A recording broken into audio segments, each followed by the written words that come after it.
last week on the big dog category, so he got quite a lot of food. What do you think? What should he stay the same, or should he slim down or go up?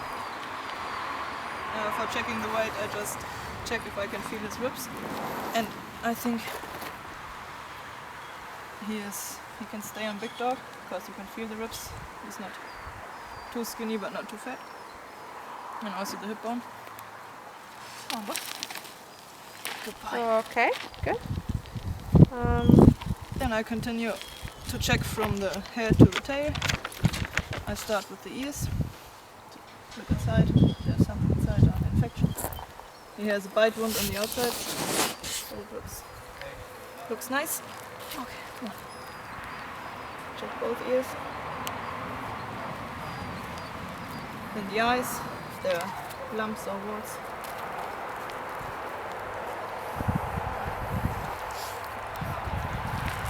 And the nose, if it's dry or discharge coming out. It's not. Oh, come on. Then the teeth. Hey.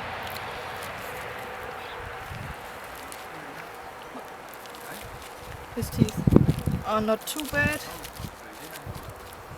Not for cleaning priority. There's a bit of plaque, but not so much. No injuries inside. Then I check under the collar for collar sores or red skin, but because he's not on a chain, shouldn't be a big problem. Looks nice. Then I check his body. I can feel some lumps or injuries. Slide down to the paws. Check the elbows and ankles for pressure sores, where the dogs are lying on, but it's not in Muck's case. Check the paw pads, they're dry or the nails too long, something in between what could hurt him. And on the other side,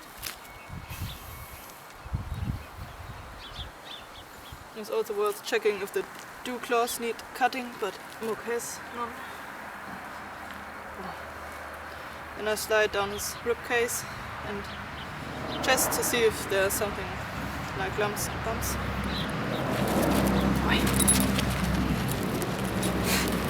Come on, Muck.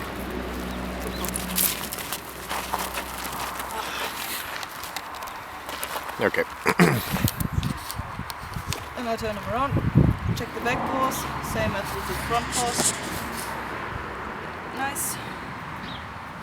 Also for pressure sores, here's a small pressure sore, grade 1 outside. Also on the inside of his legs.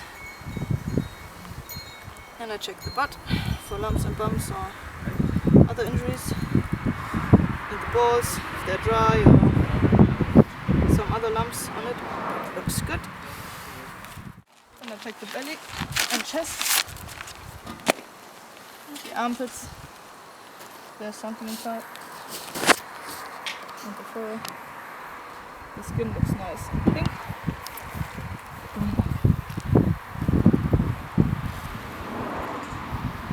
Slide down so I can feel lumps or something. Also on the penis and belly.